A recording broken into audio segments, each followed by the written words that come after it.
నొప్పించి ఒప్పించడం అతి ప్రాథమికమైన మనస్తత్వం. తన ఆలోచన వైపుకో తన విశ్వాసాల మార్గాన్నో మనల్ని తిప్పుకోవడానికి తిరగక తప్పదని హెచ్చరించి హింసించడం ఇవాళ రేపు ప్రపంచమంతటా సాగుతున్న ఉద్యమం. అయితే భయపెట్టే కారణం అది కాదు. ఈ దారుణాలు చేస్తున్నది లేదా మతమౌఢ్యం పేరిట ముగ్గులోకి దింగుతున్నది కనీసం 22 ఏళ్లైనా నిండని యువత. చేతికి తుపాకీ ఇస్తే కారణం మనస్సు దాకా పోకుండా ఆవేశపడే వయస్సు అది. నిర్దుష్టమైన ఆలోచన సరళ విచక్షణ కంటే ఆవేశం ముందుకు దూకే దశ అది. అతి పదునైన కత్తి యవనం. వీరికి మతమౌఢ్యాన్ని తలకెక్కించి చేతికి ఆయుధాన్ని ఇస్తే ఏమవుతుంది? చాలా మంది యువకుల్ని నమ్మించి కార్యోన్ముఖుల్ని చేస్తున్న ఇస్లాం అతివాద సంస్థ ISIS నిర్వాకం ఇది. మొన్న బంగ్లాదేశ్లో హోలీ ఆర్టిసాన్ బేకరీ రెస్టారెంట్లోకి దౌర్జన్యకాలు చొరబడి కేవలం 20 నిమిషాల్లో 20 మందిని తుపాకులతో చంపలేదు, బాంబులు పేల్చలేదు, రివాల్వర్లు వాడలేదు. దారుణంగా అందరి పీకలు కత్తులతో కోసి చంపారు. ఎవరి దౌర్జన్యకారులు? 20 ఏళ్ల రోహన్ ఇంతియాజ్. వాళ్ళ అత్త ఇతని కంప్యూటర్లో మతము దౌర్జన్యం ప్రసక్తిని చూసి షాక్ అయింది. వాళ్ళ అమ్మ నాన్న వైద్యం కోసం ఇండియాకు వచ్చారు. ఉన్నటువంటి కుర్రాడు మాయమయ్యాడు. మన రెస్టారెంట్లో మారణహోమానికి పాత్ర వహించి దారుణంగా చచ్చిపోయాడు. మీర్ సామే ముబాషర్ కేవలం 18 ఏళ్ల కుర్రాడు. ఈ వయసులో చావుని హత్యని చూస్తేనే నరాలు ఎదురు తిరుగుతాయి. కారులో మసీదులో కోచింగ్ క్లాస్కి వెళ్ళాడు, మరి తిరిగి రాలేదు.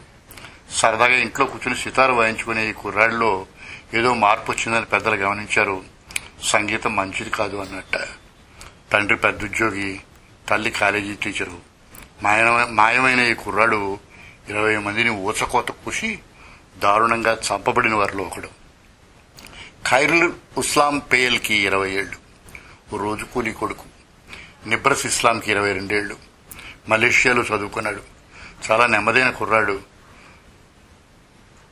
ఊచకోత పేరులో తప్ప మతం జోలికి వెళ్లే మనిషి కాదు. చంపి చచ్చిపోయిన వారిలో ఒకడు. మెహదీ బిస్వాస్కి 24 ఏళ్లు. చదువుని వెర్రితలలు వేయించి దౌర్జన్యకారుల సమాచారాలను రహస్యంగా చేరవేసే యంత్రాంగాన్ని నడిపి అరెస్ట్ అయ్యాడు. 18-24 ఏళ్ల కుర్రాళ్లు 20 మందిని దారుణంగా చంపి 20 శవాల మధ్య ధైర్యంగా నిలబడి మేము వెళుతున్నాం, మిమ్మల్ని స్వర్గంలో కలుస్తామనే తెగింపుని విశ్వాసాన్ని ISIS కల్పించింది. మతం పేరిట దేవుడి పేరిట నరాల్లోంచి చలి పుట్టించే ఘాతుకం ఇది. ఈ రెస్టారెంట్లో చచ్చిపోయిన వాళ్ళు దాదాపు చంపిన వయసున్న పిల్లలున్నారు. తారిషియన్ 18, అబింతా కబీర్ 19, ఫరాజ్ ఆయుజ్ హుస్సేన్ 20. గొంతుకొస్తున్న పిల్లలు, గొంతులు తెగుతున్న పిల్లల్లో 2 తమ మతాన్నే తమ దేవుడిని నమ్ముతున్నారని గుర్తించలేదు. పైగా రంజాన్ పండగ సమయం ఇది. వాళ్ళు బంగ్లాదేశ్లో ఒక అమెరికన్ స్కూల్లో చదువుకుంటున్నారు. ఈ మారణకాండ ప్రారంభమైన 20 నిమిషాల్లో వాళ్లతో ఉన్న ఫరాజ్ హుస్సేన్ అనే కుర్రాడు పారిపోలేదు. వారికి దన్నుగా నిలబడ్డాడు. ఫలితం అతని మెడని అదే వయసున్న కుర్రాడు కూర్చారు. అలనాడు ముంబైలో జరిగిన మారణహోమంలో 80 క్రిమినల్ ఆరోపణలతో మరణదండను అనుభవించిన అజ్మాల్ కసాబ్ హత్యలు చేసినట్టు 21 సంవత్సరాలు. ఈ సంఘటన జరిగిన ఒక్కరోజు తర్వాత ఇరాక్లో బాగ్దాద్లో 215 మందిని దారుణంగా చంపారు. మరో 175 మంది గాయపడ్డారు. 81 శరీరాలు గుర్తు తెలియకుండా కాలిపోయాయి. ఈ చచ్చిపోయిన వాళ్లలో తన పుట్టినరోజును జరుపుకోవడానికి తన మిత్రులతో వెళ్లిన 18 ఏళ్ల కుర్రాడి శవాన్ని ముసలి తల్లిదండ్రులు వెతుక్కుంటున్నారట. మరొక ఆయన ఈ పండగ సందర్భంగా తమ పిల్లలకు కొత్త బట్టలు కొనడానికి వెళ్లిన 5 బంధువుల శవాలను వెతుకుతున్నాడు.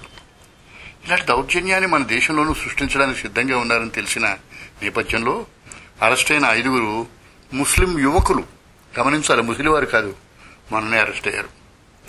హింసకి మతం లేదు. దుర్మార్గమైన మారణకాండకి యువతిని పణంగా పెట్టే అమానుషత్వానికి హృదయం లేదు. ఇంతకు ఈ యువతను ఉసిగొల్పే ముసుకడ్ల గుండెల్లో తిష్ట వేసుకున్న ఆ నల్లదేవుడి వయస్సు ఎంత?